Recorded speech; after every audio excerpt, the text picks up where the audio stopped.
Why are you here then? And where do you feel that in your body? Life doesn't stop moving. Like, no, how do you feel? Am I uncomfortable? Do I feel this is traumatic? What's happening in your body as we speak? Just because that person cheated doesn't make them actually the worst person in the relationship. Will it stop me moving forward? It's not that I'm an asshole and a committophobe, it's that I'm scared. We're back. Welcome back. I'm just thinking it's episode 50. Yeah. This is a milestone. Episode 50. Oh, yay. Yeah, I'm so this is, honoured that I get to be a milestone episode. Well, everyone would ask us for a period of time, like, what's your aim with the podcast? And we're like, we're just trying to get to episode 100 and just see what happens from there. Yeah, there. So we're halfway there, which is absolutely insane. Exciting. So I'm much has honoured. changed. I'm honoured. Well, welcome back to another episode of Men Know Nothing. I'm Dwayne. I'm Dan. Welcome back to the podcast, giving you the unqualified advice you never asked for on a regular basis. Yes. And today, you'll see from the podcast title that we have the lovely Rachele. Woo. Hi. AKA the Yogi therapist, here to answer all your therapy-esque questions. Put us on the couch and tell us why we're completely wrong. What's wrong with you? Yeah, exactly. Yeah. What is wrong What's with right us? with us? Yeah, and I'll send you an invoice after. But Rachele, the Yogi therapist, is a psychotherapist and counselor. Correct. So tell us a little bit, just give them a bit of background. Where do you study, why you do it, and how long you've been doing it for? Sure. So, like Dwayne said, psychotherapist and counselor. The first question I always get when I tell people I'm a psychotherapist is, what's a psychotherapist and how is it different from a psychologist? I did ask that before. Oh, yeah. No, it's Please give them an insight. What's the difference? Oh my gosh, it's a very nuanced answer, but I'll keep it really brief. Mind reading. There we go, thank you. Say less. So psychotherapy tends to deal a lot more with the unconscious mind. Cool. That is a really broad general overview, but I mean, if you think more like Freudian, sitting on a couch, let's look at what happened to you in the past and really unpack it. It tends to go not quite deep. Psychology, especially clinical psychology in the West, tends to stay a little bit more cognitive behavioral. So with your thoughts and with your behaviors, and it's you're looking a lot at rational behavior. You're looking at what we know, how we can challenge that, how we can change that in our life. But, psychotherapy goes a layer deeper to things that we might not even know.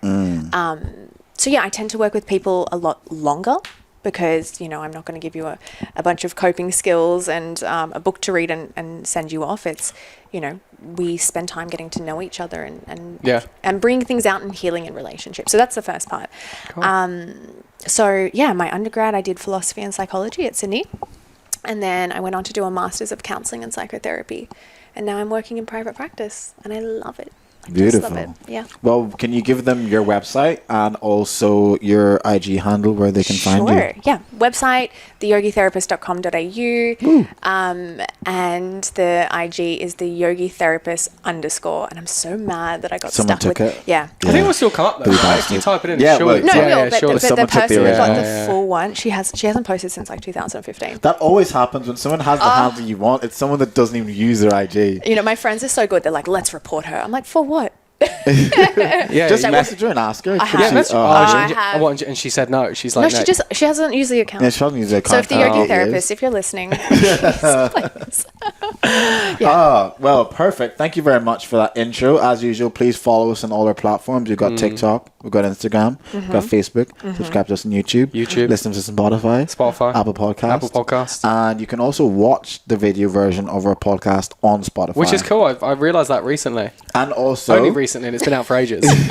For a while. Which is great, yeah. Also, which is great. Now on Spotify podcast episodes, we actually can add polls and questions. I saw that. So please check into the episode because we're going to be adding some questions and polls in where you can vote and leave your reviews or leave your opinions on whatever we ask. That's cool. So fun. I didn't know you could do that. I should know that you could do that. Yeah, I should know this. They're on your episodes. Yeah, wow. I should know this. Fuck's sake. One job. Okay. Yeah.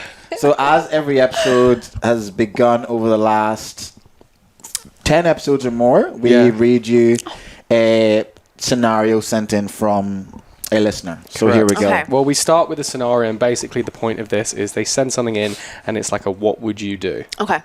So Dwayne's got one today. All right, here we go. I've been dating my girlfriend for over a year, and we're now in a committed relationship. We live together in an apartment in New York, and our relationship is fantastic. However, my girlfriend has a guy best friend whom she's known for a very long time. We all go out together and we get on really well. I should note that the best friend is bisexual, and I've been told he leans more towards men than girls. The other day, my girlfriend and her friend, the girl one, went out together, and I didn't go along. Later on, I find out, not from her, they had kissed on the lips. I felt really uncomfortable at the thought of her kissing someone else, especially a guy. But I tried to keep it cool, and I asked for more details. It turned out that they had stayed the night together, sharing the same bed. My girlfriend slept in her underwear, and her friend wore his boxers. I was taken back, and I told her that it was a fucked up thing to do, and it made me feel uncomfortable. But she thought I was overreacting and said it was just a harmless kiss between friends. I didn't know how to feel about the situation. I loved the girl and trusted her, but the thought of her being intimate with someone else, even if it was just a kiss, made me feel uneasy. I tried to be understanding, but I couldn't. What would you do? What would I do? See, the good thing about America is that guns are legal, so you can always, you know. Interesting one. What You guys would you go do? first, or no, you no, we can want to go. It's all hear you. mine. The difficult thing about this situation is that there is no right or wrong thing to do. You know, I think we get really hard and fast about rules. Like, you know, you can't, you know, sit on someone's lap if you're dating, or you can't, you know, you have to unfollow all your exes, or whatever it is. But the reality is every relationship is going to be self-defined. You know, we get to choose what is okay with us and what isn't. And that's a really beautiful thing, especially about, you know, with 21st century relationships, is there's no blueprint. And it can make it difficult because there is no blueprint, and we have to figure things out on our own, but it also gives us a certain amount of freedom. And with that freedom comes the necessity or the need for communication and self-awareness around personal boundaries. You know, I know couples where, you know, if someone watched porn, that would be considered cheating. But I also know couples that say, you know, sleep with whoever you want, you just have to wear a condom. And if you don't wear a condom, then that's cheating. That's the, And so, you know, it's hard. You know, I can't sit here and say, well, she shouldn't have done that, or you should be cool with this, because... What would you be okay with? Yeah. If it was in the spectrum of your current relationship, what would you be okay with? The uncut version, I'd stab a bit. You know, it's actually the total opposite. And again, this is about me and my partner and where we're at.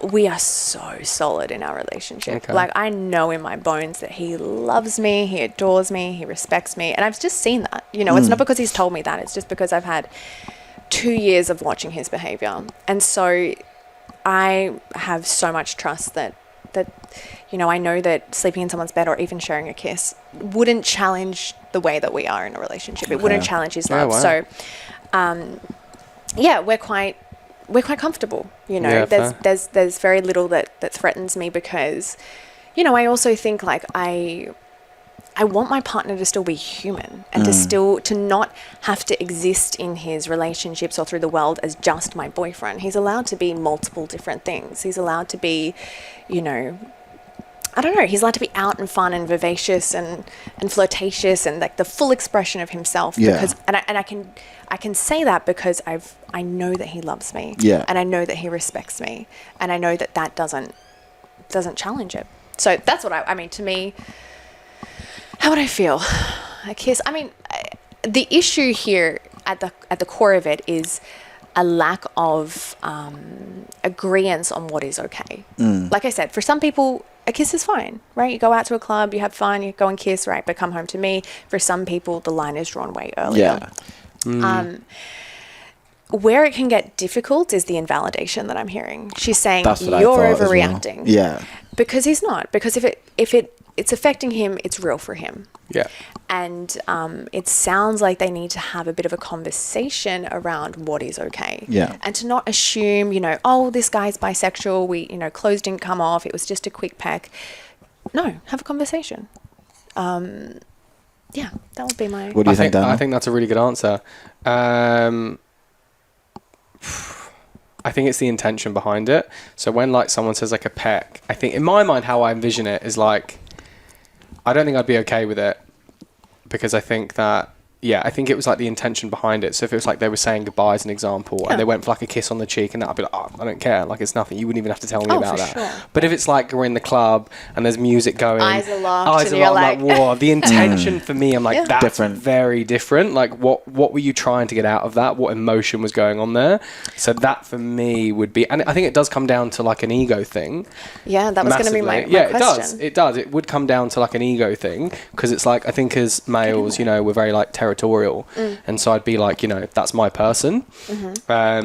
It's half ego and half like, what are your intentions behind that?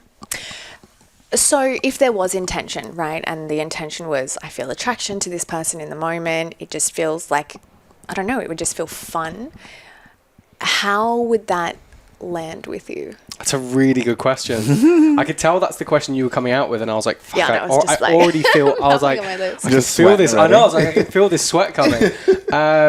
Then I'd be like, okay, where are you not being fulfilled in this relationship? Interesting. So you would experience her kissing someone else as, you know, immediately, well, she's missing something from me. Yeah. There's something deficient in our relationship. Yeah. There's something I'm not giving her that she's seeking elsewhere. Yeah. It's interesting. You know, I think I'm really happy that our understanding of relationships are expanding. And that's not to say I'm like for or against anything, you know, in terms of monogamy or polyamory. But I think there's a truth about humans and relationships, that relationships become easier when it's acknowledged. And it's that you can be deeply in love with someone and deeply satisfied with someone and still be attracted to other people. 100%. Yeah. Oh, you know, 100%. Stupid to think otherwise. Yeah, you know, you 100% can, you know, just think your partner is like straight out of God's hands and respect them and love them and want to spend the rest of your life with them, and then see Chris Hemsworth walk down the street, or I don't know who that is for you, Margot Robbie or whatever. Chris Hemsworth. My drama. Chris Hemsworth. Obviously, oh my God. Jama. No surprises there. But and that doesn't need to be a challenge. No. That doesn't need to be a conflict. No. And you know, if them having a kiss was just like, oh, it was fun, I don't know, the energy was there, it was good, I don't want to be with this person, then would you, and you believe that was her answer, would you be okay with it? Well, because I'm like, well, then where does, like, what are the parameters then of our relationship? Like, are we in an open relationship? Oh, in your relationship now. That's what I'm saying. So I'm not in an open relationship. So I'm like, that for me would lead into that. It's like, well, if you can do that, well, then there's an element of this that is open. So yeah, I think because that hasn't been, or it has been discussed, and it's like that's a no, then I'd be like, well, that goes against what you've told me of what you want from this relationship. So that means it's that done. Would be the difficulty. And that's why, if it's like, because we had discussed it, and if it was like that was open, I'd be like, okay, cool, that's fine. But it's because how we've discussed it, it's like, well, that goes against the truth that you've told me. Yeah, and that's exactly what I mean by they need to have a conversation, because if it hasn't been discussed, well, then there's an issue. She can't be flippant, and I don't want to say he can't be angry. He absolutely can be angry, but you know, you have to pause and say, well, what, you know, how have I played a role in this? Have I expressed to her that this is a boundary for me? But yeah, like what you said, the betrayal there would be the fact that she's not, I guess, sticking with what was agreed, as opposed to the kiss. It would be almost, I think that... I think it's also an issue for him as well, because the friend is bisexual, so he's obviously attracted men and women. So for him, I would say if the guy was completely gay, wouldn't be a big deal, but I think it's the more it's like the guy's attracted to both sexes, so it's like prove it. So fucking prove it. So the show fact me your that search he's, history. the fact that he's maybe kissed his girl best friend, it's like, okay, are you attracted to her, or do you want to be with her, like, or do you really lean that far to the side of men, or are you just saying that so you can get that close and sleep in the bed with her half naked, you know what I mean? You're going to prove something today. That would be those would be the questions that would be going through my head, and more the questions that I was asking myself when I read it. I'm like, okay, well, if you say you're bisexual and there's two sides here, and you say you lean more towards men, but yet you're kissing my girl in the club and sleeping beside her, that's where I'd feel a little bit more comfortable. Yeah. I'd be pretty... I think as well that the whole thing you were saying, you know, it would be ridiculous to...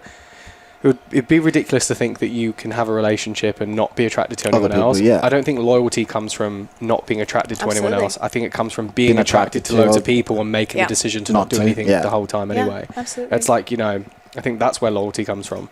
But there's even, you know, there needs to be boundaries around emotional connection. Because, you know, I could be in a relationship and we never kiss, but I come to you. Emotional cheating. Yeah, I come to you every time something's hard and you hold me. I've been there.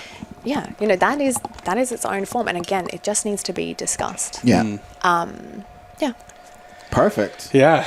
It's good answers. Of course, the therapist is going to say, well, have you spoken about it? Yeah. Have you communicated about it? Anyone that does therapy or is a therapist never gives you black and white answers. Like, it's all very nuanced. Like, what are the questions that you've asked? Where are you in life at this moment in time? What did that makes mean you feel? for you? What meaning did you make about Honestly. it? Chakra is Can I that just hitting say, at the moment? if there's one question I ask all the time as a therapist, well, no, the first one, because I work somatically, would be, and where do you feel that in your body? Oh. I know, I'm annoying. No, I'm annoying. I know. Feel it in my toes, Rachel. Continue. Feel it in my fingers. The second question I would ask, and this is when I work with anything around relationships, I'm like, and have you expressed this to them? That is a very legitimate question. That's a fair question. Yeah, that's a fair question. And do you know what the answer? The answer's always like, they're shocked that I would say that. Like, why would I tell them that?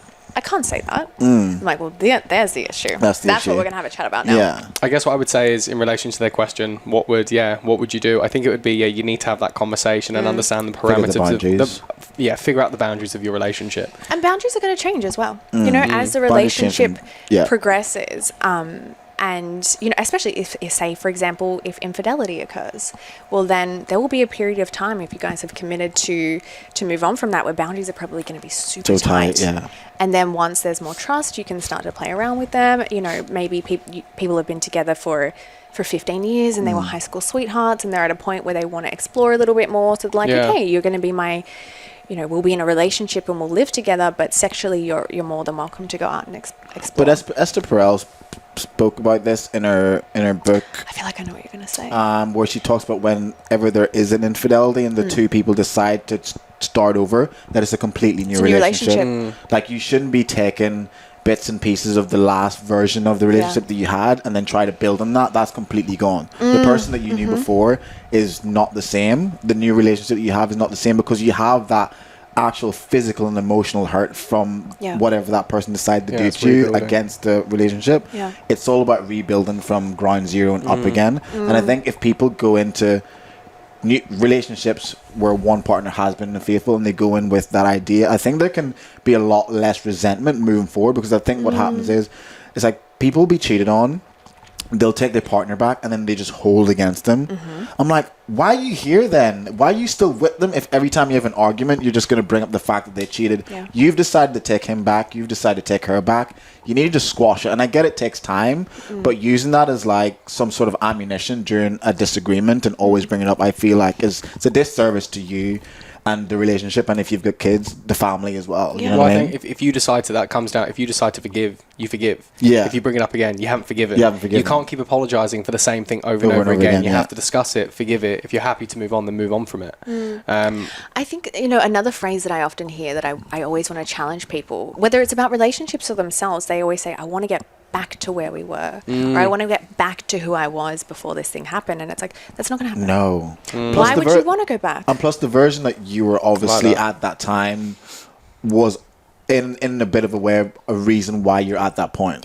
So, and again, in the book, Esprafel, it talks about taking ownership of your part in the relationship if your partner has cheated. So it's more so, okay, you've been with your partner for 15 years and he or she's cheated. What about the relationship and you with that person may have, like you said, what led them to do that? What parts of the relationship did they feel that there was a hole in, that they felt they needed to go elsewhere?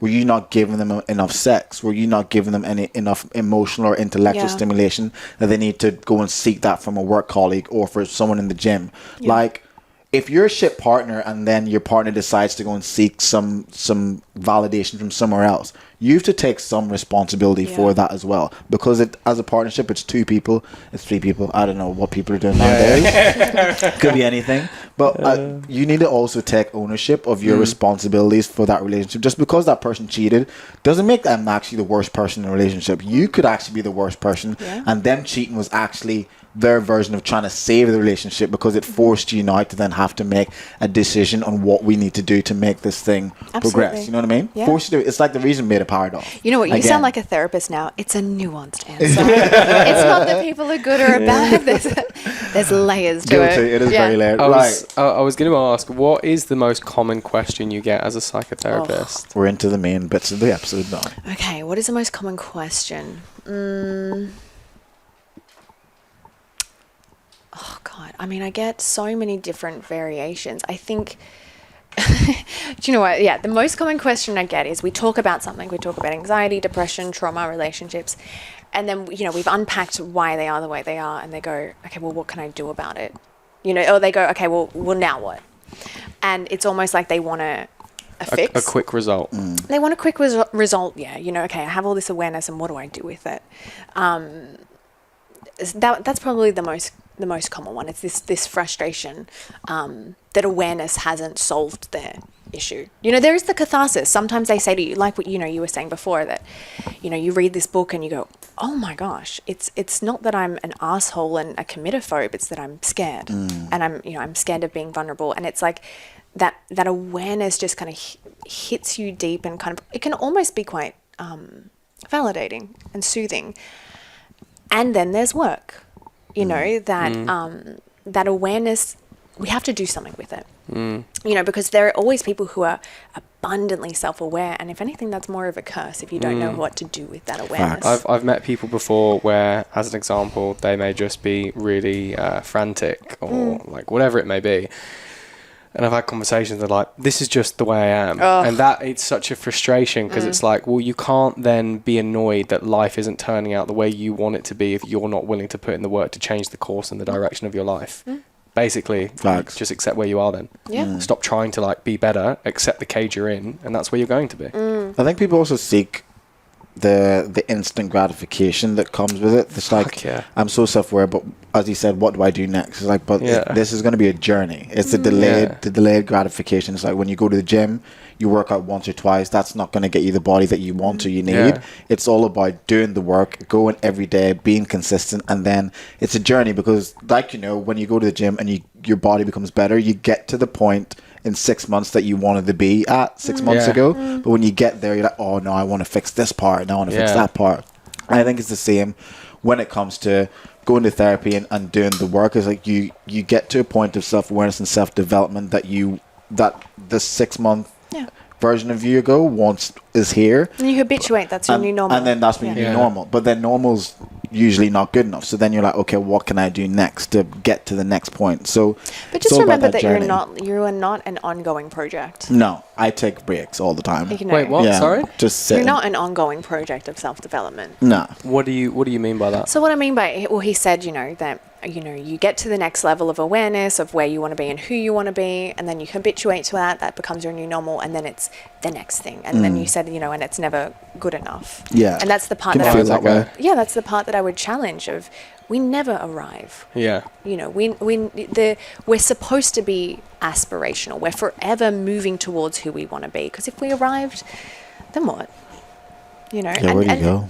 And this is, we spoke about it before this episode, where I said, what do you think the purpose of therapy is? And you said awareness, which, amen, I'm with you. But then you said, this is how it informs my behavior and how I show up. And I think, you guys kind of answered the question in 2 parts, is you need the awareness, but then how does that awareness translate into your life? And you said, I'm more conscious with my boundaries. I don't let things fly. I kind of step out of that people pleaser role. So it's a twofold part, and if you want to live a life that feels satisfying and meaningful and pleasurable, you have to be okay with discomfort. I think that in general, people are either like moving away from pain or moving closer to pleasure. And I think that whatever you have, just use it because you might as well. Because if that's the only thing you've got, it can either help you get there or it will hinder you. You might as well use it to get where you're going. Yeah. Loads of people say they can't go to the next step or they can't work at themselves because of all these issues. It's like, well, just use it, you know, because it's there anyway. Yeah. Like all that discomfort is there. So a big part of the work that I do as a therapist, but also as a yoga teacher, really is about not helping people to feel pleasure, but to help them to be okay with discomfort. You know, I don't know. Have you guys ever done a yin class? I've done like a few. I've done like hot yoga and a few yoga classes like back in the day. Yeah. So a yin class, it's more static. So you get into a pose and you hold it for anywhere from 7 to 10 minutes. Yeah, I didn't enjoy it. Yeah. It put me off yoga. I did not enjoy Very yoga. painful. It was just horribly. I actually saying to someone the other day, I burnt more calories in a yoga class than I did in a workout. Yeah. Like honestly, I was wild. dripping sweat all over the mat. I had to like grab the towel and I was. I did. I did two hot yoga sessions back to back, and it just smelt like my ex was like she was trying to become a yoga teacher, and she needed me to come and like get involved in it. I did 2 classes. I needed to be in like the filming and stuff, and it just smelt gross. It was just gross. Feet and sweat. It was just in this like tent. Oh, because there was this company back home called like Hot Pod Yoga, which is in London. It was like this big brand that was blown up, and it's almost like this inflatable tent that can be blown up like anywhere all over London. Yeah. So when she started there, it was like only like 10 people within the company. But yeah, and so I did 2 classes back to back, and it was gross. It's just sweaty breath. Yeah. Well, the reason that I asked that, and you kind of hit on it, is it's intense. Yeah. And I want people, I put them into a position that's uncomfortable, and I say, stay there. Stay there. Stay in the discomfort, stay in the pain. And yes, it's very physical. I'm saying literally, stay with the discomfort. Notice when it's the wrong kind of discomfort. Because there is like, okay, my knee's like slipping out of alignment, I'm going to pop it out. We don't want to stay there. But if it's just muscle tension, if it's just the emotional discomfort of being with yourself, if it's the mental discomfort of being still, be there. And because when we can increase our tolerance to being uncomfortable, life ironically becomes easier. I don't know where I was going with that. I always said that. I was like, if you want an easy... I don't know where I was going with that. I would always say, if you want... I've got the point across. It's like, if you want an easy life, get used to making hard decisions. If you want a hard life, only make easy decisions. Yeah. So, like, in regards to sitting with pain, it's like, that will help you have an easier life. Yeah. Because then you get used to making hard choices. Amen. I always say to clients, say there's a conversation that they don't want to have, right, in their relationship, their boss, whatever. I say, you have 2 options and they both suck. The first option is to bite your tongue, to not say it, to avoid conflict, and to be resentful. And resentment is a hell of a thing to harbor within your body. It's dangerous to harbor within your body. Get those stomach ulcers. Yeah, no, it will manifest as it will manifest physiologically. 100%. Yeah. That's horrible. The other option is to be uncomfortable and to say things that are vulnerable and that are risky and to try something new and to be bad at it. Pick your suffering. Yeah, there's no third option. Suffering is definitely the better one. And I think in the West we've been sold this narrative that we're supposed to be happy. Yeah. And if you're not happy, something's wrong. And you should move towards happiness. And I think that's the wrong place to start. I think the issue with the West is that they have this idea that you have it so lucky. I look at people on like in other parts of the world and in Asia and after they always list off these third world countries, like these third world countries aren't wealthy as hell. It's like, you should be lucky because you live here, you've had it the best, you're the most comfortable it's ever been in history. Just like that doesn't negate the fact that we still have issues within our lives. Like just because we have it better than other people doesn't mean that we also don't suffer in different ways. You know what I mean? Yeah. And there's also been cases where they've studied people in other parts of the world who are intensely happy with way less. Yeah. You know what I mean? So it doesn't even matter about what you have and where you are. It is purely singularly about your individual life. Well, also empathy doesn't work like that. Otherwise, you could compare everything to anything all the time. It would just be like ridiculous. It means no one has a right to ever be sad. It's like I used to have friends who said, I can't be upset because other people have it worse. I'm like, but that means you're saying you can't be happy because other people have it better. It's like, that's not how it works. Your emotions and your happiness and your sadness are all so singular to you and your own experience that you shouldn't have to compare it with other people in order for it to be a valid reason for being happy or for being sad. And I think as soon as people start feeling that way, then it'll just be a lot easier. Yeah. And I think a lot of people use that saying to bypass what they feel. Yeah. You know, like, sure. oh, I can't feel sad about That's this a very good because, point. you know, because of X, so therefore I'm going to squish it down. It gives them a really intellectual reason to not feel whatever discomfort is coming up for them. That's a very good point. And the reality is, again, it's you know, we're stuck with this human body that does not give a shit about what is happening overseas. You know, if you are feeling an emotion in your body, it doesn't care what's happening in Ukraine. Your body's like, hey, I need you to feel this right now. And, you know, I always say to clients, and I always practice this with myself, is the best and the quickest way out is through. If you hate this feeling of discomfort in your body, notice it. Where is it? What is it? Is it jealousy? Is it sadness? Is it...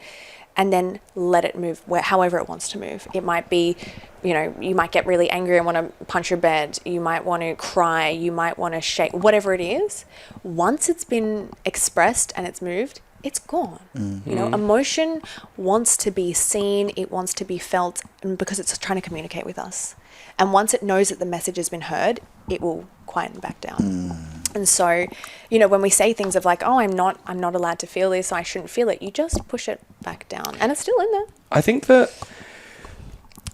some people will go through traumatic experiences, but I also think that some people aren't pushing those things away. I think that people sometimes don't see things as traumatic.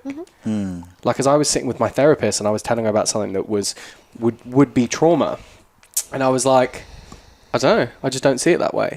And then I kind of asked, is trauma defined by something, or is it defined by someone's perspective of the situation? Because if I don't see it as traumatic, well, then why is it traumatic? No, 100%. For you could also, this is going to be really bad, but you could also look at like the Ukraine situation. That's a very traumatic thing that's going on. But for you, it's not traumatic to you. You're chilling. You're happy. Like, it doesn't really affect. Yeah. It affects the world and how... like the expenses of oil, all this kind of... The Ukrainian people and the Russian people are going through a very traumatic time. But for us, living in Australia, that's not traumatic. So like you said, it's definitely per person that I think trauma can be a thing. For example, like I was saying earlier, not in this recording, but the previous one, where I've gone through relationships and haven't been able to like commit fully to them. And we're going through breakup. Some people go through breakups and are literally falling apart at the seams, destroyed, very traumatic experience. But then I could go through my breakups and it's just a breakup to me. You know what I mean? Well, yeah, exactly. Well, that's kind of what I was going for. I was like, I think it does, because I think that people associate traumas, or when you're dealing with it, in terms of like what society deems as traumatic. But some people may just see it as like situations. But also, have you fooled yourself into thinking that it's not traumatic because you've kind of numbed the pain of it? I mean, if you say that, we could go down like, you know, Alice in Wonderland, and, you know, we could go down the rabbit hole. Well, we'd never know like where is right and where is wrong. But I guess it's just, it comes to like sitting with yourself and being like, am I uncomfortable? Do I feel this is traumatic, or is this just an experience? This is just something in life that has happened, and it is a situation like any other situation that either has a positive connotation or a negative connotation. It just is. I think sometimes things happen, and now as I get older, I just see it as is. Some things just happen, and that is just the way life goes. In therapy, we talk about trauma in two ways. So there's trauma with a big T, and those are your Ukrainian conflicts. Those are, you know, rape, abuse, the really big things that no one would kind of question is trauma. The other one is trauma with a little t. And these are the kind of small but consistent things that happen to us. And these can be the relational traumas. It can be the fact that dad never asked me how my day was ever as a child, and I never felt like he was interested in me. It can be, you know, the trauma of you know, of losing a dog, for example, right? It can be these kind of small things that are perhaps not so kind of outside the norm, but they still have an effect on us. And I think a really good way of understanding what trauma is trauma is any event that disconnects us from our sense of self. You know, it disconnects us from who we are and who we want to be. And, you know, one of my best friends is a trauma therapist, and she gave the most beautiful analogy, which is, you know, what happens is we all have what we call a Buddha stomach within us, right? We have this thing inherent within us. He's getting to that Buddha stomach. He wants attention. Sorry, continue. He's scared. Single dad life is really hard, you can see. Yes, single dad life, everyone. Trauma with a big T. You know, we all have the ability within us to kind of to know, right? We all have an intuitive sense of who we are, of what's going on, of what we think and what we feel. And what happens with trauma is the pain that happens, right? Whenever you're abused, whenever you're disconnected, it's so unbearable in the body that we start to retreat from the body and go up into our head. And we start to live in our head. We get really intellectual. We get really rational about the way that we look at things. And we're so disconnected from how we actually feel. You know, I could say to you, like... Speak to him. Speak to him. That's really interesting. Just turn that way. I'll just sit. Because I say to people all the time, lie back down. I say to people, you know, how do you feel about that? And they'll tell me what they think. And I'm like, no, how do you feel? What's happening in your body as we speak? And they go, I don't know, like a sad, I guess. They don't have that connection to what's going on inside of them as they live. And I always ban my clients from the word good. It's a filler word. It doesn't mean anything. It's like, okay, I'll say to them, how are you feeling? They say, good. How are you feeling? Can you find a word to describe what's happening in your body? It's a very that's really interesting. I like that. Yeah. I think I can relate to some of that. Yeah, you can. I think that I rationalize a lot of situations. Not that I can't empathize, because I think that I'm naturally very empathetic. I can empathize very easily with other people, but I think when I look at myself and my own situations, I'm able to like create a more like rational, you know. But why would you empathize for other people but not for yourself? Because I'm like, for me, I'm like, so for me, I guess how I think about it, I'm like, life doesn't stop moving, and if you don't know how to move past pain, you'll be stuck in that forever. So it's either going to get me to where I want to be, or it won't get me to where I want to be. So I can kind of rationalize it and be like, well, will it stop me moving forward? And then that's how it allows me to get rid of it, basically. Not like push it down. I don't feel like I push it down. I feel like I genuinely am able to just lift the weight off. Like do I really care? Do I really care about this? You know, is it irreversible? How irreversible is it on my life? Can I change it? If I can change it, then change it. If I can't, what's the benefit of continuing to think about it? Yeah.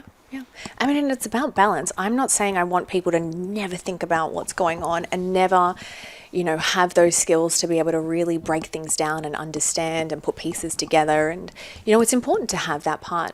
It's equally as important to be honest about how we feel and let that inform us. And so that those two parts can be integrated and aligned, you know, that how we feel is in line with how we think. And yeah, I see it all the time. I see people, they can tell me what's going on here. And the reason that's not sufficient, because if it worked, sick, we just like never feel our stuff, just constantly move towards who we want to be. But then we start to become split. Because there's something that's happening inside of us, in our body, and then there's something that's happening up in our head, and there's two different parts. And we're in conflict with each other. We're in conflict with ourselves, right? We feel torn. We feel misaligned. We feel misunderstood. I love, the analogy I always give is emotions are like a beach ball, right? Could you hold a beach ball underwater? You have to hold it like tuck because it's buoyant, so you have to like push it down. But you could do it, right? Yeah. It's a little bit of work, but you can get on top of it. It's not that hard, right? You can do it.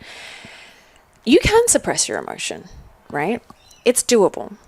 But what's the natural trajectory of a beach ball when you push it underwater? It's going to want to pop back up. It's going to want to come up. You know, our emotions are here to help us. Our emotions are here to communicate with us. On a different level. It's not up in our head, it's in our body, because our emotion is trying to move us into action, right? If you think about anxiety, what anxiety is trying to say to you is, hey, there's a threat that might be in the future that I want you to be aware of. Yeah. When you think about jealousy or envy, you think there's something of yours that is, there's a threat that it won't be yours anymore. If you think about excitement, right? It's trying to move you towards pleasure. Like, this is a good thing. Keep going. It's constantly scanning our situation and giving us feedback. And so this is why we want to lean into our emotions and not let them be in the driver's seat. Right? It's not like, oh, I feel angry. This is who I'm going to let it totally consume me and make all of my decisions. It's, what is this anger trying to tell me about myself and about this situation? An analogy I give for anxiety, but with all emotion really, is imagine that we're roommates, right? Mm-hmm. You're in your room. You've got your noise cancelling headphones on. You're just on your laptop doing some work, right? You're busy. You're invested in something. I'm in the kitchen cooking, and I'm a bad cook, and so I like start to burn things, and there's like a really little fire. It's just small. I try putting it out, I'm like patting it, and it's just not working, and I'm like, oh shit, okay, I'm probably like figuring out what I need to do, like how badly is this going to escalate? But I run to you and I knock on your door, because I want to let you know that there might be a problem.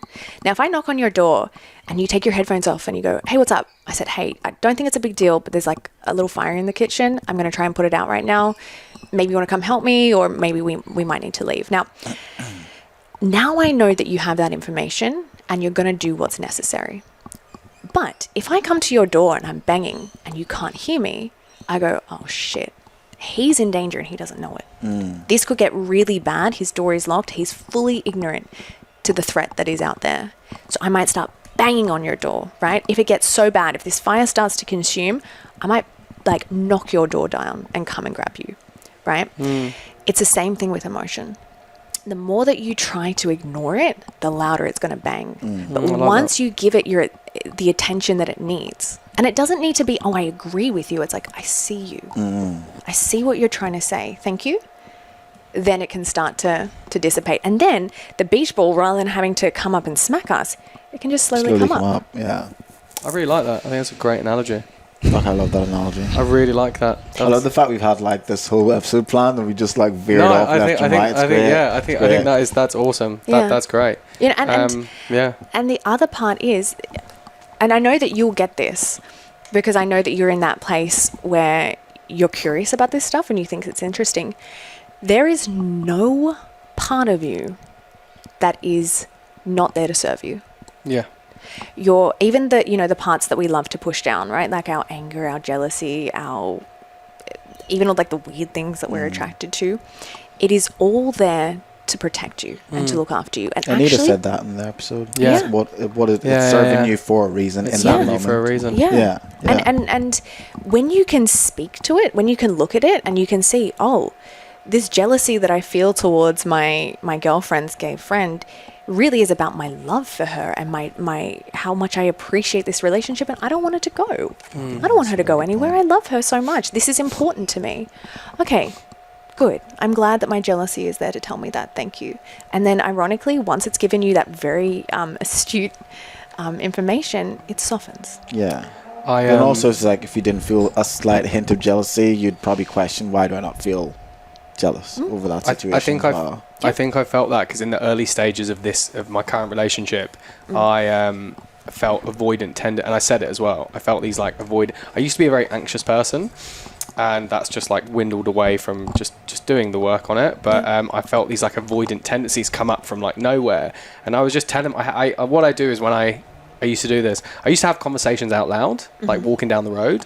I'd like talk out my internal thought track and talk out the pros and cons of where each of those scenarios would take me. And so I would be like, where are these avoidant tendencies coming from? And it came down to the fact that it's because I'm in what feels like a secure place. And so because it's secure, it's new to me and it scared me. And I was like, that's where that's coming from. It's not because they're doing anything wrong. It's because they're doing everything right. And that made me want to run away territory. Because I'm like, oh my God, it's leading to a place where I could be even more happy. And that means that I won't run. And if I won't run, fuck, what does that mean? Yeah. And so then I started having this like panic. That point actually brings us on to one of the next questions. Yeah. And that will interlock because that would have been one of my points for this one. So it's, why do people go for someone they know isn't good for them? They know isn't good for them. Why do people go for someone they know for example, isn't good for them? You're you meet a girl, you meet a guy, but you know there are these little orange, red flags coming up. You're like, this person's not good for me, but they'll still continue to date them. Why do you think that is? Why do you think? The reason that you're gonna hate this answer. The reason that I'm taking my time is. So it's like, where are they in life? No, it depends. No, we're here for nuance. We need, people need to understand this sort of stuff is always going to be nuanced. Yeah, I mean, so the first thing I would ask is, what are they trying to achieve in staying there? Yeah. Right? Is it that they're so lonely that they're happy to kind of take the bare minimum? Yeah, they're happy to take the breadcrumbs, to stay connected. That could be one reason. The other reason is usually there is something about this person that is familiar, and they might be aggressive, they might be distant, and then you look back and you say, well, where have I seen aggression, or where have I seen distance, and learnt that it's okay. Because a lot of us, we're attracted to not what is good for us, but what is familiar to us. Yeah. And so there might be a person who is always, negging us. They're always making these like little comments that are just brutal, and we might have a high tolerance to it. We can hate it, but we look back and we go, where have I experienced that? And it might be that you had big brothers, and you're used to kind of being shat on, or you're the youngest sibling, and to kind of be made fun of is the way that you connect. And so you can say like, that doesn't feel good, but I know that, I'm familiar. The devil you know is better than the devil you don't. Yeah. Oh my gosh. And to what you were saying is, it can actually be so challenging and so hard for people to be in a healthy relationship because it's new, and because it's giving us permission to be seen and to be vulnerable. Yeah. And to be vulnerable is terrifying. Do you think there's a level of people going for someone they know is not good for them? One, people accept the love they think they deserve. Mm-hmm. But also, whenever you end up dating someone who you know isn't good for you, it actually gives you a sense of, I don't need to fully commit because I know there's going to be a sell-by date on this. Like, I know they're not great for me, so I can almost have one foot in, one foot out, and it's almost like a confirmation bias. So, are you dubbing on yourself right now? No. No. This probably would have been me back in the day. Not so much now, but it's like, yeah, no, for sure. But it would be like, it would be a version of them confirming their own bias about every relationship they're in. It never works out. Mm-hmm. Every time I try to get close to someone, it never works out. So by going and being with someone that they, whether consciously or subconsciously, know is not right for them, it's almost confirming their already predetermined their predetermined thoughts and where it would go in the end, if that makes sense. Absolutely. Like you said, when you got into a secure relationship, you went, oh fuck, now something real is going to be asked. Because then you have to step up as well. If you're with a good person, a good person is not going to take your bullshit. So then you're now having to think, fuck, I can't act the way I used to act in those relationships. I have to actually now step up and up my game to be worthy of this relationship and of this person. No more gaslighting. I was like, are you fucking joking? What's left to do? But to what you said previously as well, which, when we're vulnerable, we risk getting hurt, and there's no way out of it. It's either we stay with one foot out and we stay safe, but we never feel the depth of connection, of love, of what a human relationship can be, or we step in and we risk having our heart broken. We risk being hurt and being challenged, but on the flip side of that is bliss. Being seen, being loved in your messiness, in being able to consciously build something. It's like there's no way to that level of love that you want that's almost transcendent without that vulnerability. How do you get to that point? How can someone get to that point of becoming or allowing themselves to become vulnerable in their next relationship, if all they've ever known is heartbreak and anxiety and turmoil in their previous relationships? How does someone get to that point? Well, I was going to just add to that. I was going to say that Matthew Hussey had a video on this ages ago, and he was like, he was like, people who've been through that and have been in anxious situations, they don't know how to trust again. And it's like, it isn't about knowing whether you can trust someone again, because you probably can't. Someone will break your heart again. That will happen. But it's just trusting yourself enough that no matter what, you will get over it. And you'll be okay. And you'll be okay. And that's I've it. seen that. And that's the only way to do it. You can't ever know if someone's going to hurt you again. Yeah. You can't ever going to know if you're going to fall out with someone. That is just life. That's the way it goes. But just know that you will always be okay. Absolutely. You'll always come out the other side. Absolutely. Because otherwise, you never get into a situation. If someone's like, oh, I don't want to date someone just in case they hurt me, it's like, well, be prepared to be single forever. Yes. Yeah. Because that is like, there's no way for you to ever experience it. I think that someone said this a while ago. It's like, to love someone is to give them complete power to destroy you, but have faith that they never will. I love that. I'm still in that. And you have to just be in that. And that's just to really be in the moment. You have to be prepared to be hurt, but just trust that it won't happen. But that's it. I also said to people, when it comes to, I guess, this is me preaching but not practicing, but I digress. Amen. Same. Preach the game, don't play it, don't bro. play it. I preach it, but I don't play man. it. I've said to people before, whenever they've talked about situations like that, it's like, oh, like this was so horrible and I'm so heartbroken. And then I always say to them, when was the last time you were heartbroken before that? They say maybe like 6 years ago. It's like, you made it through that though, didn't you? And you actually got to the point where you could trust again. But at that point in your life, you probably thought it was all over. Like, you're probably falling apart at the seams. You thought you're never going to meet anything amazing. You thought you're never going to feel again. But eventually you did. And just the same way, at that point, you thought it was the worst point in your life. Again, you're now thinking this is the worst point in your life. But the idea is, like what you said, you're accepting the fact that these things will happen as you go through relationship, but just know that the same version of you that did it 6 years ago is going to be able to do it again today, and you probably will happen again in 5 years. And then if it's not your partner, it'll be your kids. Your kids are going to end up breaking your heart, and you're probably going to fall apart. But then know, when you think back 20 years ago when I had my first heartbreak, you were able to get over it. Also, and you'll always be able to do it over and over again. Well, also, you can only enjoy those good times because you've had the bad times. Like, people can't be happy forever. They can't be. We're always in a constant flow. There's no joy without happy, pain. sad, like anger, whatever it is. But it's like, you only feel that because you've had the opposite. So you can only look back and go, this is good in relation to what is bad. And everyone's been through a heartbreak. Everyone's been through a break. Most people, anyway, apart from those who, dated when they were like fucking 15. They've been together till they were 90, which is a rare breed nowadays.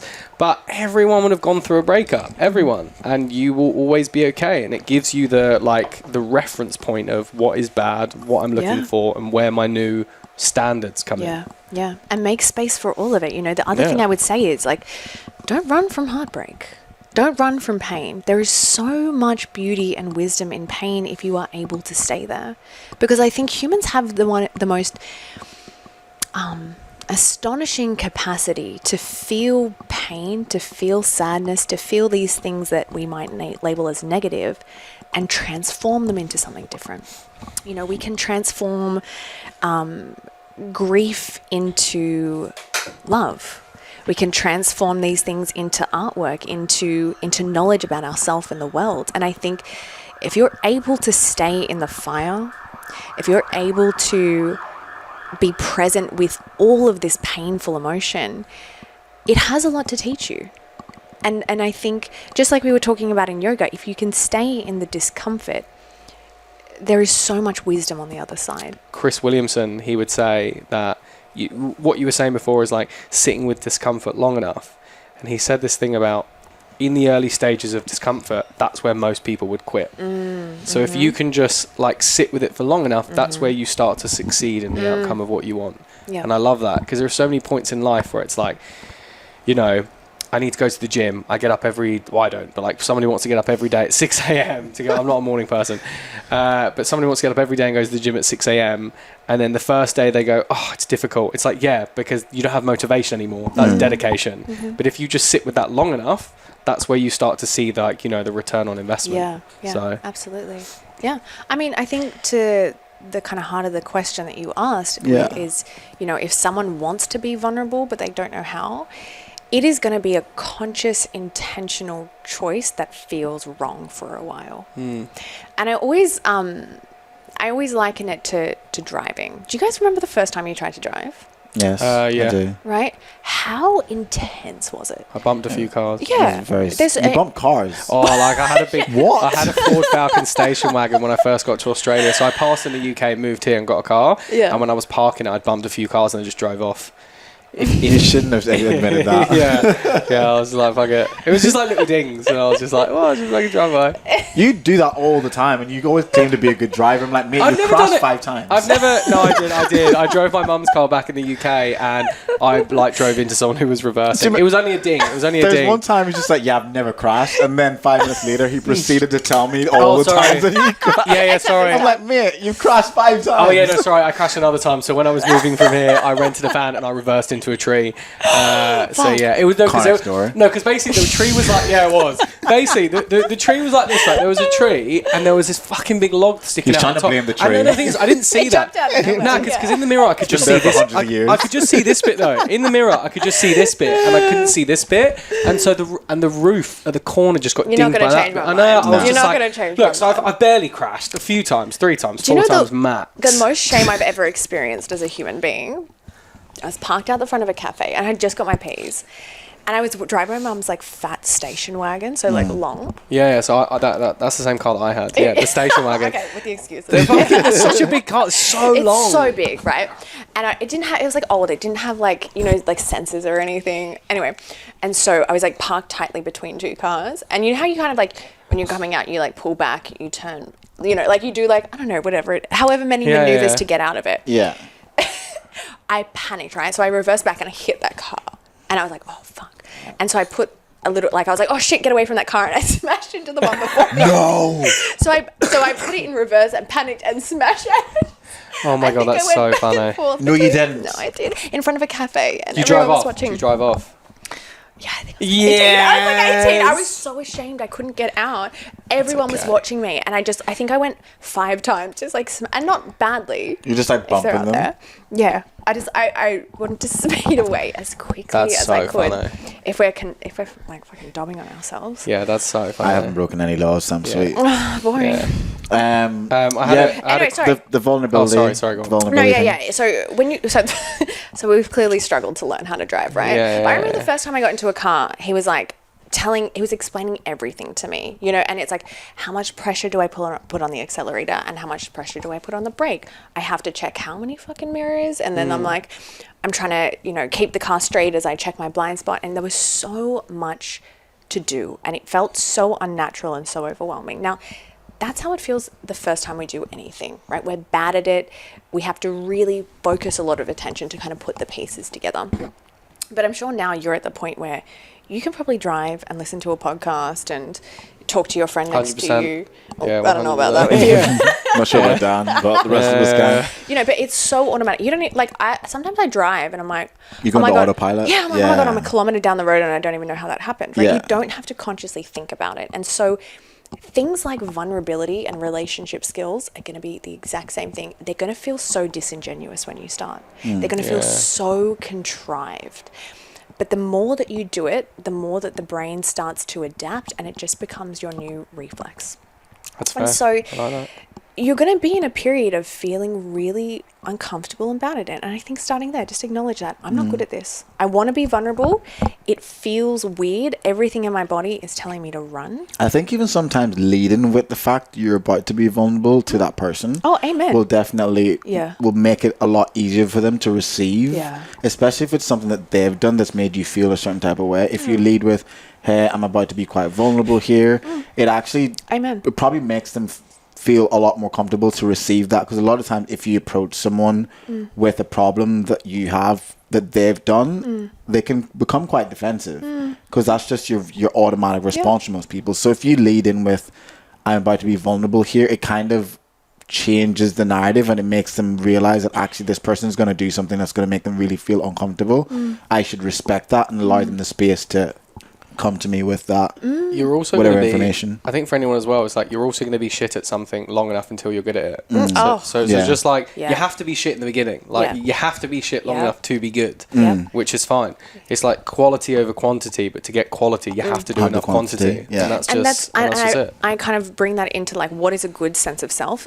A good, solid strong person is someone who's okay at being bad at things. They can go to a dance class and feel like an idiot, but they're like, you know, I give myself grace and space to be bad at something for a while. Yeah. But and that shame of like, I don't know how to move my body, that's not going to decide whether or not I stick with this thing. And you also have to have a very high ego to think you're going to be good at everything the first time you do it as well. Yeah. So you're not going to be good at the shit that you're doing for the first time. It's a level of humility of like, why?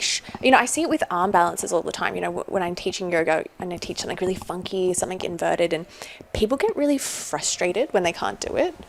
And it's almost like, I had to work 8 years to get to that. What makes you think that you could do it now? And I don't mean that in a gatekeeper kind of way, but it's like, be patient with yourself. Yeah, 100%. It's going to take time, and that's okay. Have fun in the meantime. 100%. Because the more that you can enjoy it, the more likely you are to come back at it, and the more that you come back to it, the more likely you are to master it. I had a question come in from someone as well. What are some of the most, I guess, funny or absurd misconceptions people have about dating that you've come across? About dating? Ooh, one size fits all.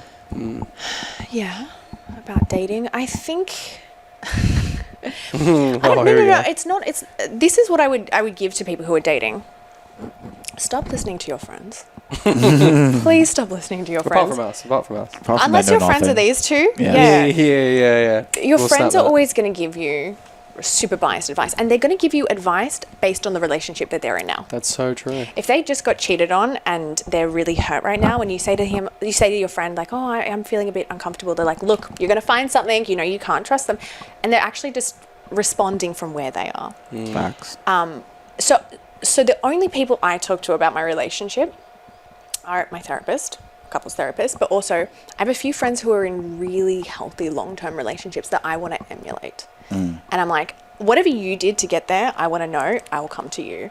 My friend who is like chaotically single, we're going to talk about other things. Like, I don't really, I'm not going to take on board what you have to say about this. I'd say it's the same kind of thing, like, don't take money advice from poor people. Oh, yeah, absolutely. It's like the exact same thing. Don't go to advice to, like, the wrong people. Yeah. But I guess a misconception about dating is,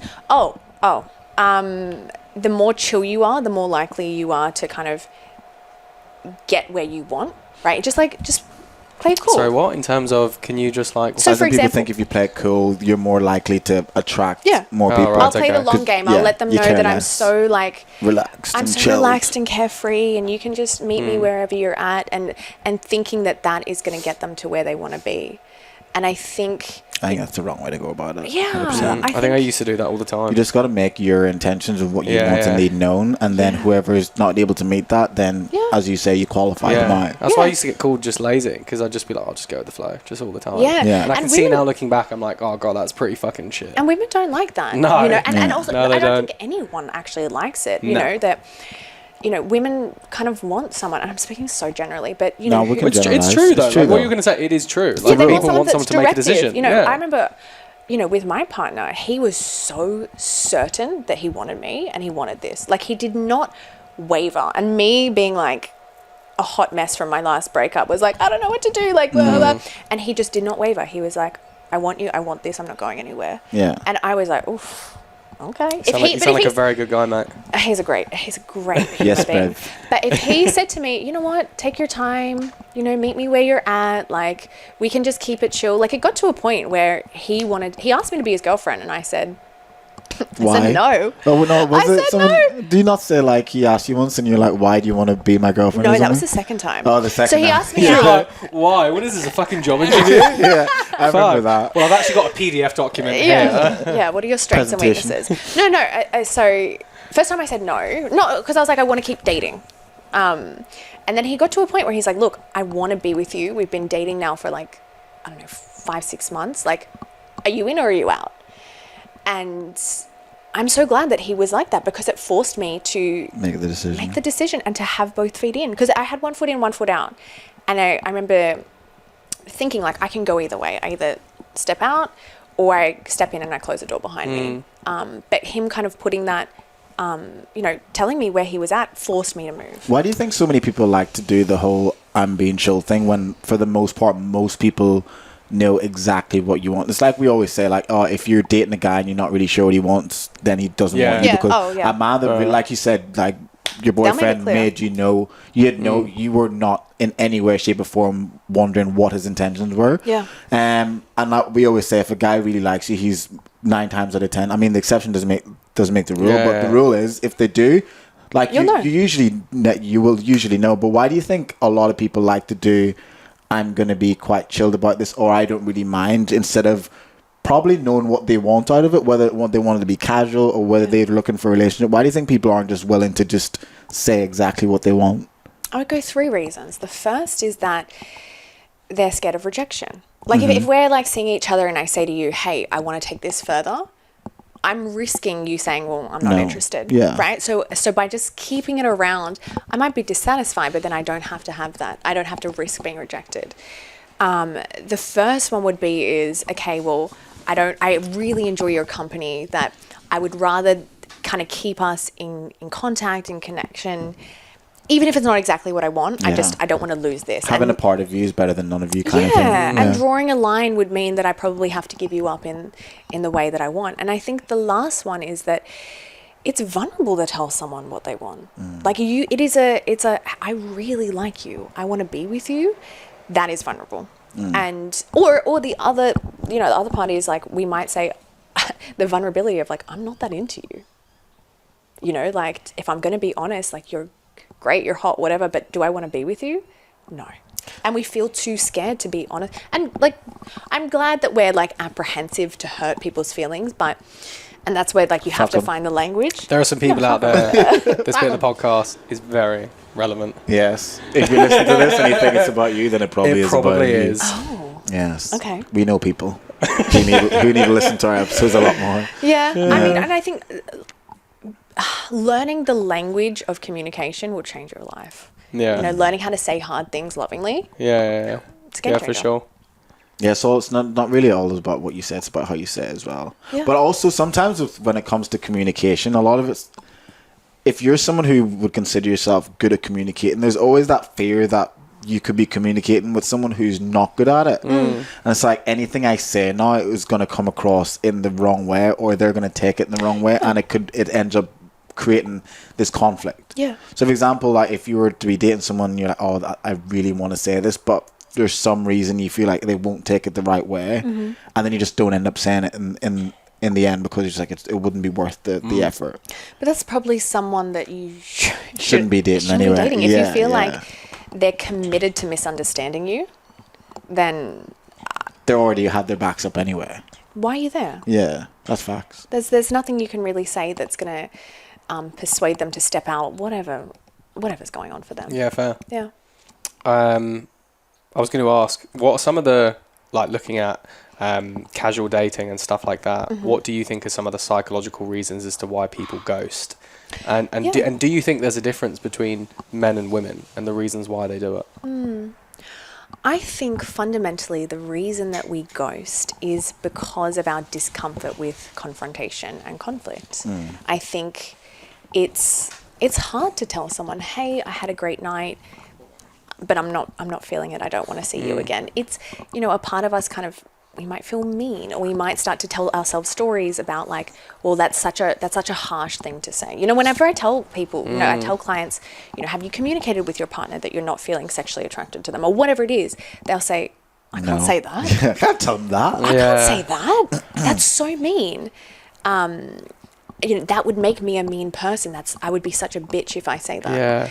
And so it's, I think learning how to communicate really honestly, but kindly. I've had a few friends that have done that where they've been casually dating someone and they're like not super keen and they kind of ghost them, and I'm just like, just tell them. They're like, nah, because it's mean. And I'm like, you doing this is worse for them. But all you're doing is just saving yourself. Yep.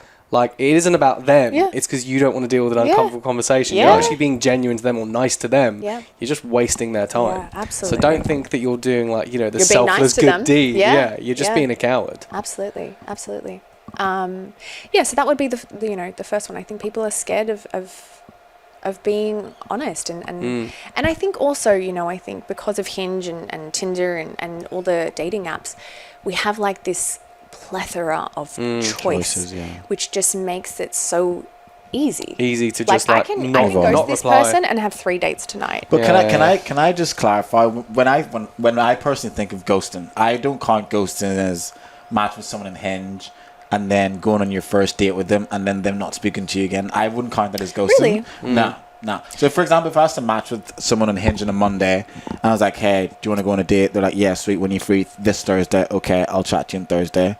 And if we don't speak after the date, I wouldn't count that. I would count ghosting as like there's been a certain duration of time, emotion, and invested into that person, and then they stop speaking. I'm like, that's ghosting. This is very nuanced. Yeah.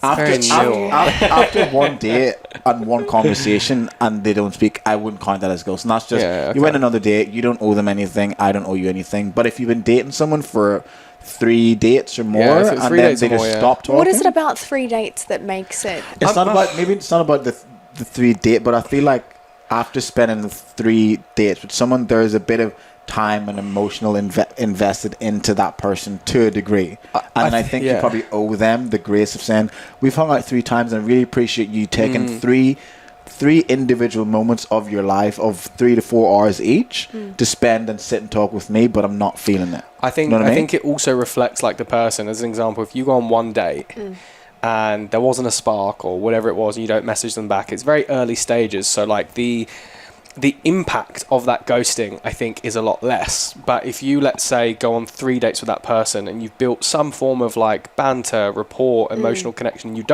then you ghost them, I think it says a lot more about your character and how comfortable you are having uncomfortable conversations versus not replying to the first date. You just don't care about them. They have no value in your life. There's no value. But after 3 times, you may care about them, but just still not want to have that comfortable conversation. That says more about how you're going to be if you do end up in a long-term relationship. Yeah. I think it's more like the impact of what 1 date versus 3, 4, 5 dates mean. I just think the impact is different. What are you saving yourself from with not sending that message after the first date? Think about how long does it take to write. What? Just ball ache. It's just a ball ache doing it. Just sending the message. But it's an English term, like ball ache. Just annoying. It's just like a ball ache is an English term. I didn't realise that. So I thought Ozzy said that as well. No. Ball ache. Such a ball ache. It's just like, just like a lot of effort. It's just effort. Yeah. You know, they'll understand I'm not into them. Like, we didn't really like pick out from the first date. Like, she didn't message, I didn't message. Like, it is what it is.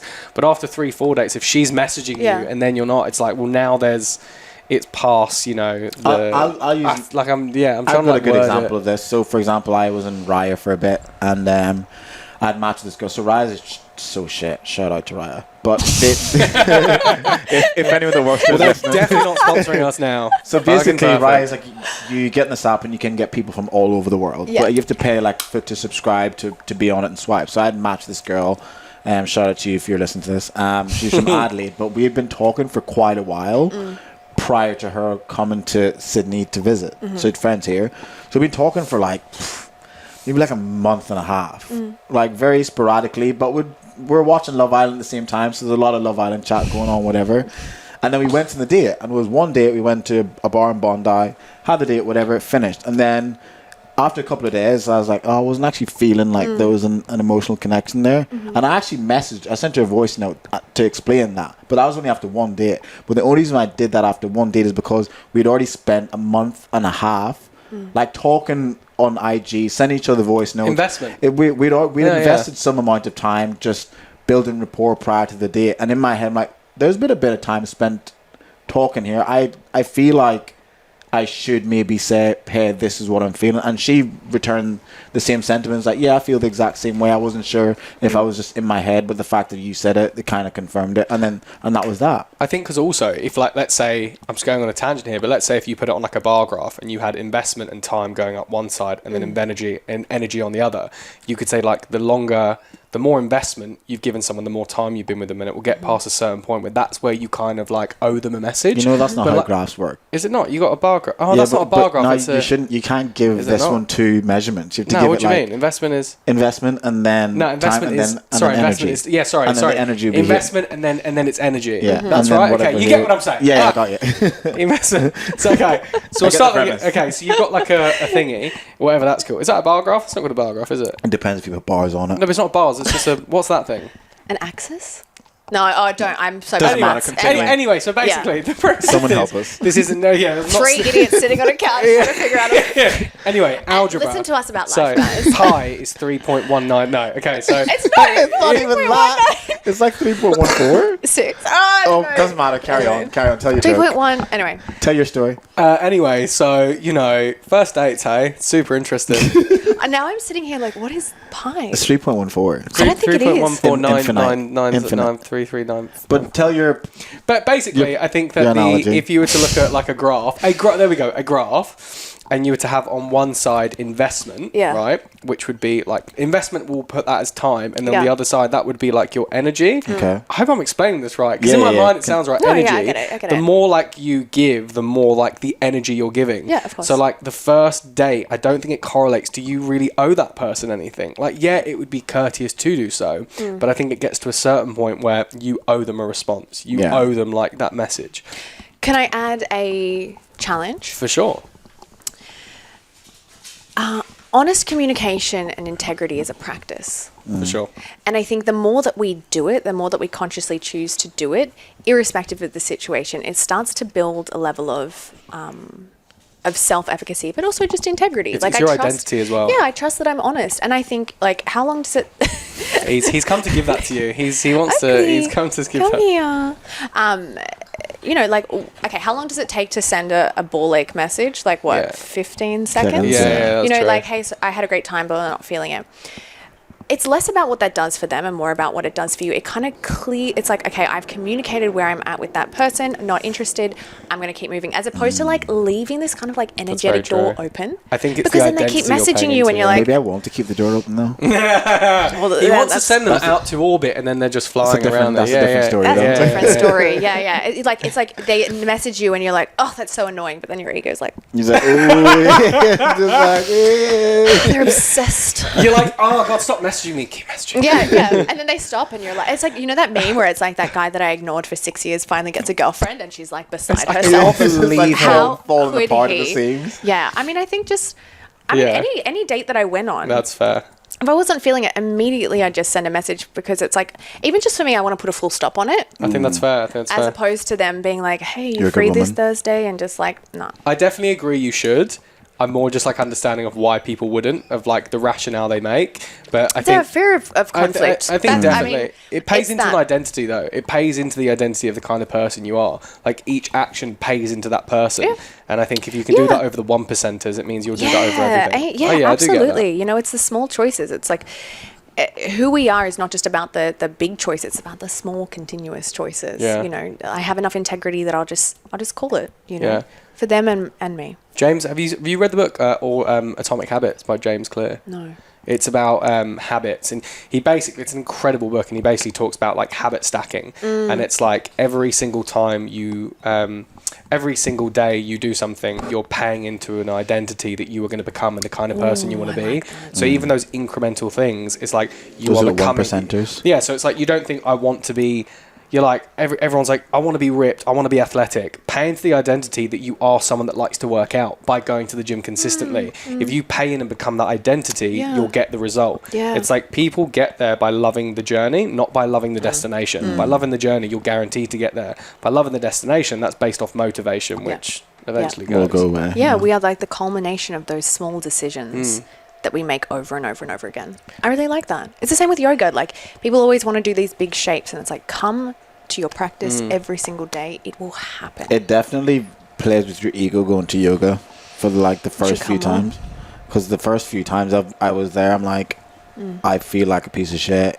But I knew that other people were still suffering. But for me, in my head, I'm like, I normally don't suffer this much when I would do workouts. But for some reason with yoga, it was so painful. And it does play in your ego, because when you watch other people who've done it. You were doing yoga recently, weren't you? Yeah. Oh, yeah. So when you watch other people doing it, especially a teacher who's very good and they look very graceful and they're not like breaking a sweat, and then you're there like you're shaking and down dog. and down dog kind of thing. It's like it plays in your ego. It's like, I'm actually not as strong as I thought I was, or I'm not as like stable or centered, or I'm not actually able to be completely empty in thought, because you're just concentrating on, okay, are my arms right? in my legs, right? Oh my God, this guy beside me is way more flexible than me. That girl's so much better than me. So all these weird thoughts. It's such an ego thing when you go into a yoga room, because you get like, you level down so quickly. But you know what? That's the point. I remember one of my teachers said to me is, you'll meet yourself on the mat. What comes up for you when you're in your practice are things about yourself that you need to know. What stories do I tell about myself when I'm bad at things? How quickly do I slip into comparison and judgment? How does it feel to be bad at things? Right? Do I judge myself? Do I call myself names? Or am I curious and I give myself permission to be bad at them? You'll learn a lot about yourself in doing the practice. That's the whole point. Yeah, I definitely did. There's this saying, yoga is the journey of the self, through the self, to the self. Right? You use what's happening on the mat. You use what's happening in your body and in your mind to better understand yourself. I definitely did a lot of unpacking while I was on the mat, for sure. I was like, this feels like how I felt when I was 13. And the body holds emotions. Yourself, and we know that. This is what I love about yoga. The practice is 4,000 years old. But it offers us things that correlate with our kind of current scientific understanding. We know that we hold emotions in our body, in our chest and in our hips. I actually had a session last night. I was teaching, and I do this little massage on people at the end. They're lying down, and I'll come and I'll press on their chest. And as I was pressing on this girl's chest, the tears just started to pour. And didn't know what it was about. She came up and she's like, "Oh God, I needed that." There was something in her chest that she was holding that this released. Where was I going with that? Has that happened again? Mate. I Anyway. was intrigued. I was so intrigued. Fully sure. I was like, where is this COVID going? wrecked my brain. No, I'm serious. Is that how what long the are we going here? is that what the kids are calling it now? COVID. 100. Okay.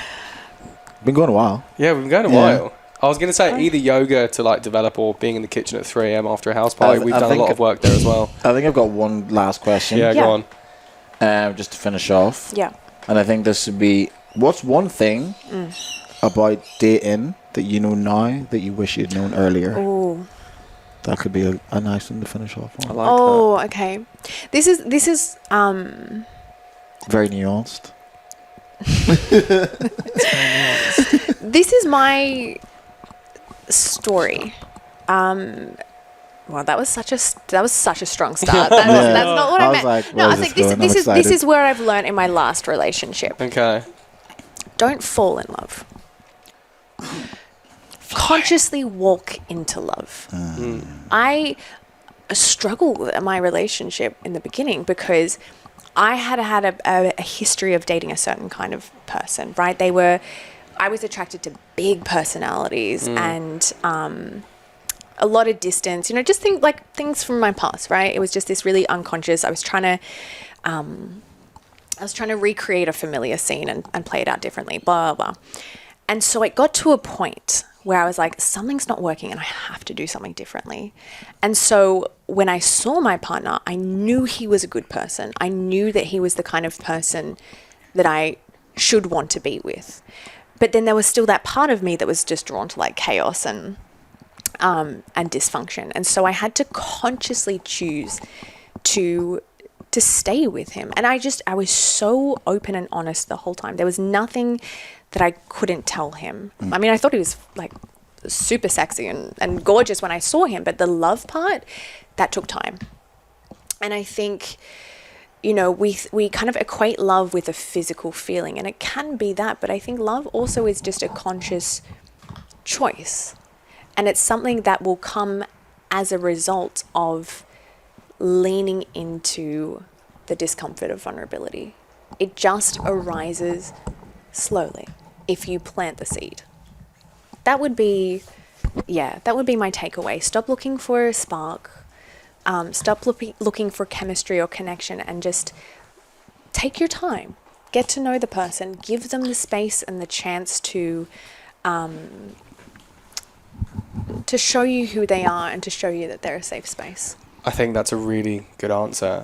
Looking at what you're saying in regards to chemistry, there are so many people that only look at chemistry, but compatibility is like where you start to develop. And for a lot of people, chemistry is that initial firework. And then when they don't feel that, they think the relationship isn't working. But I think the longevity is where you develop that into other areas, more healthy areas, which, you know, which look more like compatibility. So yeah. Yeah. Perfect. That was a really good answer. Thank you. Thank you very It's much, very Rachel. nuanced. There's so one word to define this podcast. It would be nuance. Nuanced. All right. Thank you very much Thank for you sitting so down much. with us. Yeah, absolute pleasure. Thank you for That was having me. bloody fantastic. I've learned so much. Yeah, how long have we gone for? Oh, this is going for like an hour and 30. Yeah, wow. But there's bits that we'll need to cut Yeah, out. yeah, that yeah, we'll do in the okay. bathroom and stuff. Yeah. That was great. Thank you. Thank you so much Just for let coming people on. know That where was to awesome. reach you again. Yeah. So it's at the Yogi Therapist _ on IG, Underscore. and then the website is www.theyogitherapist.com.au. No one puts www anymore. don't need That's a to. bit redundant. I should just put like the HTTP. That'd be Beautiful. right. Colon All right. forward All slash right. forward Thanks, slash. guys. Well, Thanks thank for you very having me. much. That was great. Yeah. And as always, you know, if at any point in this podcast you thought it was about you, it probably is. Probably was. Lovely. Yeah. Peace and love. Stay safe. Bye.